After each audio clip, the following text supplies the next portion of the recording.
Today is a Southeast regional meeting of all of the councils throughout the Southeast. Basically, we have heard very little except from the council in Robe, which has asked for a moratorium from the entire region to be put forward on a state level. By us coming here, it points up at a meeting of all of the councils in the entire Limestone Coast region that people are concerned. We're trying to impress the mayors as they meet upstairs today to carry this idea a little further, to add weight so that eventually the politicians will come on side. So this is the exploration phase. We're very fortunate so that we have an opportunity before they get in here on the production level to actually inform the entire region. And of course this goes from Keith all the way to Mount Gambier and from Robe on the coast all the way to the Victorian border. So it's a very, very large piece of property. The whole of the southeast, as you know, is now under a water allocation plan. It's fully allocated. A lot of people have had reductions in their allocations, and it's working. And this includes forestry, the environment, and everything. Now, I think everybody here be aware, but we've got to keep emphasising that the Mining Act overrides all of that. And they can come in and we're told take millions of litres out of we don't know how many bores. Now we see the state allowing something that can contaminate the aquifer. Today the Vignerons Association of Coonawarra are being made informed that basically we're losing 15% of our allocation. The concern is that everyone who's worked on this water allocation system for now 12 years has been told that that the aquifer is totally allocated. And yet the mining companies come in and they get carte blanche. And they're using literally millions of liters to do the exploration and then hundreds of millions of liters to do the actual production if they get the green light from our state government. And everyone, of course, especially the Coonawarra Vignerons, are concerned about water quality. All of us export millions of dollars worth of wine overseas. And we have special protocols for Japan and for the European Union where they are so stringent about anything that might contravene the health of the people that purchase our wines. So water quality is of the utmost importance. All the underground water, all the stock down here, they all drink from troughs, and all the towns here get their water from the aquifers, and so we don't get it from anywhere else. Fruit and vegetables are all grown with the aquifer water, and grapevines, they're all grown with that too. Us as farmers, we're all under there's regulations that we have to stand by. And that is, we've got to sign whether we've had spray drift, we've had chemical residues, and what's going to happen in these areas where you've got fracking and any mining activities that, as I understand, may affect our livestock, their water, anything that contains water, your water tanks, your troughs, anything can be affected. So, if it's fair for the farmers to have to fill in these ticks, so should all the other industries be made to do. The information that's coming out of the Freedom of Information Act now on what's gone on in the last 20 years is just absolutely amazing. And they're not allowing any flaring in the United States after the first of the year. And of course, the flaring, actually, when they burn off this excess gas, it basically carries all of those contaminants into the air.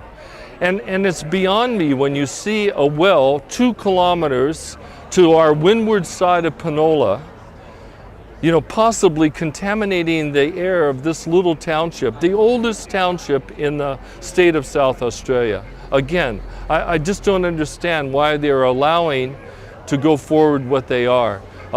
In the United States, they have swarming earthquakes that are occurring because the ground that is being fracked is actually collapsing.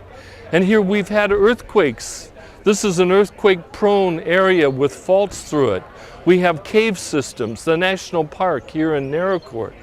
all over the terrain, you know. And again, what happens when the methane gas goes into these caverns and moves around, that type of thing.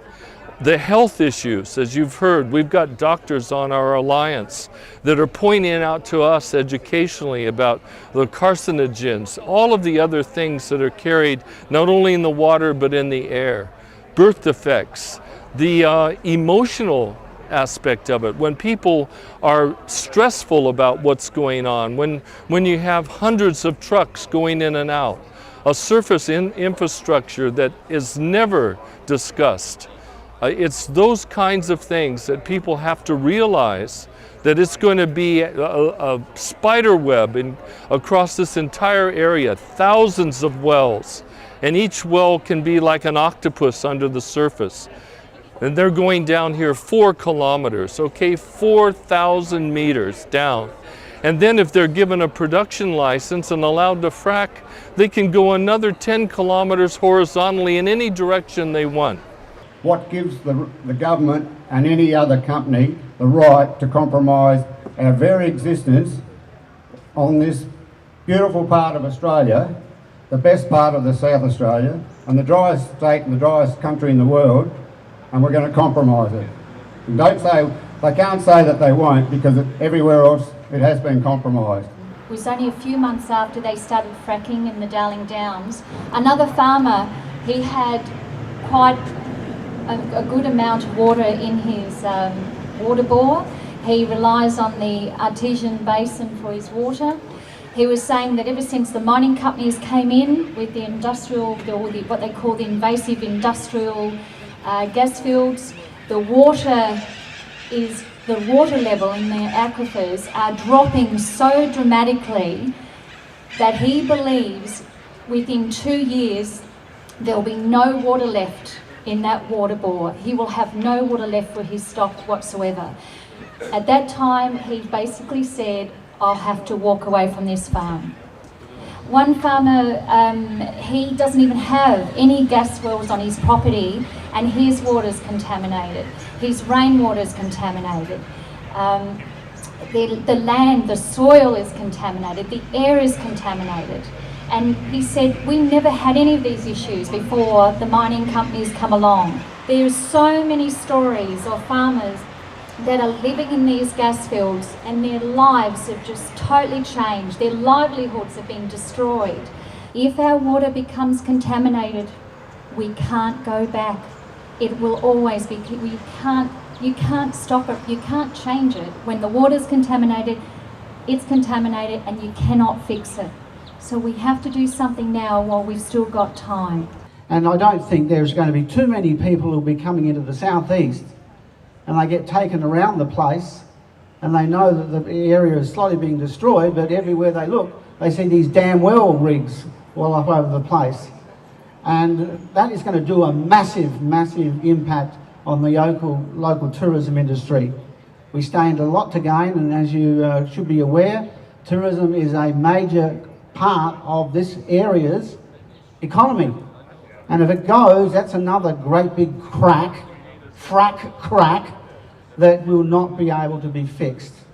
If the worst thing ever happened, at least I can say to my grandchildren, I was there and I tried to protect your water, your land, your health, the health of your children in every way and of yourselves is in jeopardy. You need to protect your grandchildren and the future generations. The people in Adelaide, they have to understand that this is their aquifer also. This is going to be their food bowl for the future. This is where agriculture can move forward and produce the crops and the products that they're going to need. If our water is contaminated, they're going to have to go elsewhere for water and elsewhere for things that they're going to eat and consume. And so what do we have? We've got public opinion. That's what's going to really save the aquifers of the southeast. Public opinion.